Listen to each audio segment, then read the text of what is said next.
ini pembelajaran, tapi setelah 2 kali ini alhamdulillah dari gak ada yang oke ya gitu. Jadi sekarang sepedanya saya gantung, saya diam.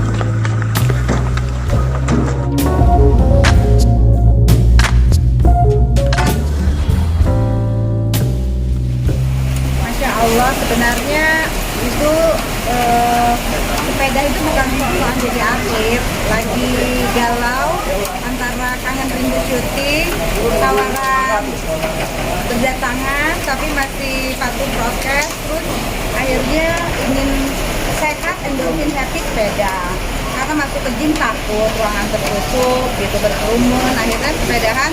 Tapi ya itulah namanya kita udah hati-hati, orang lain belum tentu ada supir truk yang lalai ikat galon. Kemarin yang kedua kali ibu-ibu belajar pakai seli mendadak keluar jalur, tabrakan, dan akhirnya sekarang masih harus MRI bahu kanan, lutut kanan.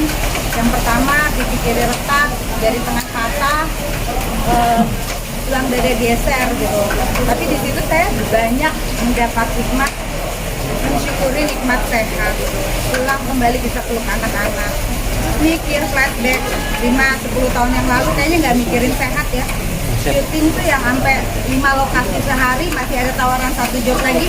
Bisa nggak yang jam 4 dinaikin jam 2, selesainya yang jam 4 mulai mundur jam 6, masukin lagi gitu kan.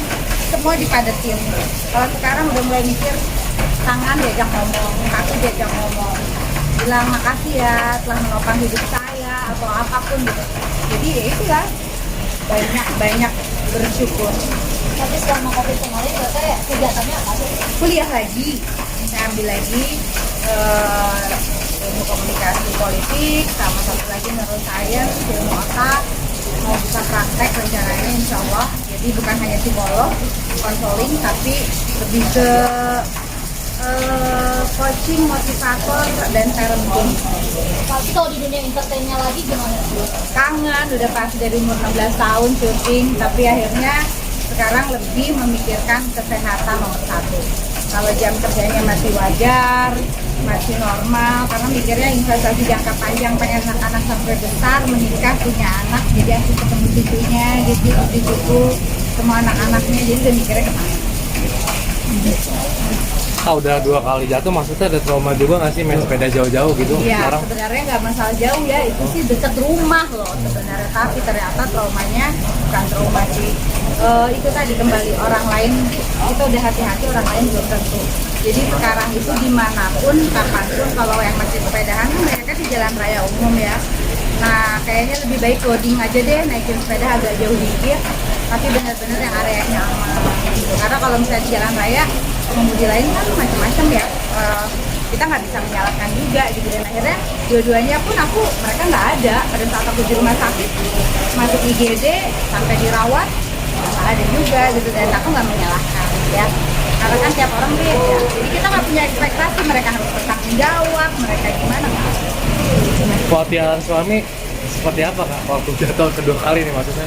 Kalau suami memang udah mengingatkan, memang saya aja masih doyan sepedaan. Jadi ya kalau buat saya ini pembelajaran, tapi setelah 2 kali ini alhamdulillah dari gak ada yang oke ya gitu. Jadi sekarang sepedanya saya gantung, saya diamin dulu.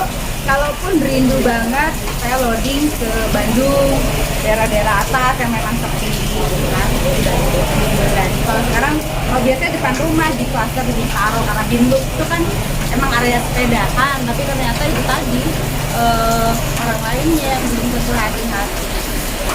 Ada keinginan tempat yang pengen di main sepeda di mana gitu kak? Ada nggak? Kemarin kita mau JFNY di Bali, ikut yang di New York ya. Udah sampai, udah tinggal berangkat. Ternyata saya kecelakaan di lokal. Lumayan sih kecelakaannya, dua-duanya sampai nggak sadar di tengah jalan, tergeletak. Jadi benar-benar 1 jam yang pertama nggak respon, ditanya nggak jawab, nggak ada reaksi, nggak ingat apa-apa. Yang kedua juga sama, tapi nggak sampai 1 jam di rumah sakit. Yang kedua masih sadar begitu perjalanan pulang.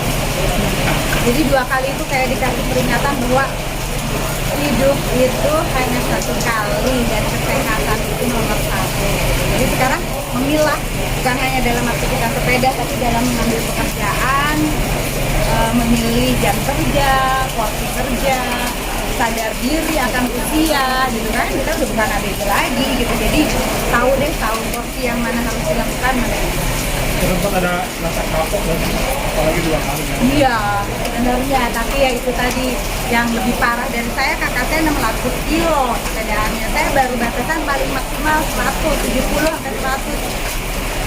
Ada musibah yang 600 kakak saya juga alhamdulillah gitu, jadi ya mungkin di situ Allah kalau buat saya memberi kasih sayangnya, ingetin saya daripada nanti saya udah sepedaan kemana-mana yang lebih parah saatnya kayak GFR lagi Bali, rutenya kan parah, tikungannya tajam, tanjakan semua di area medannya panas, saya diingetin kali, jadi ya udah nggak usah. Oke.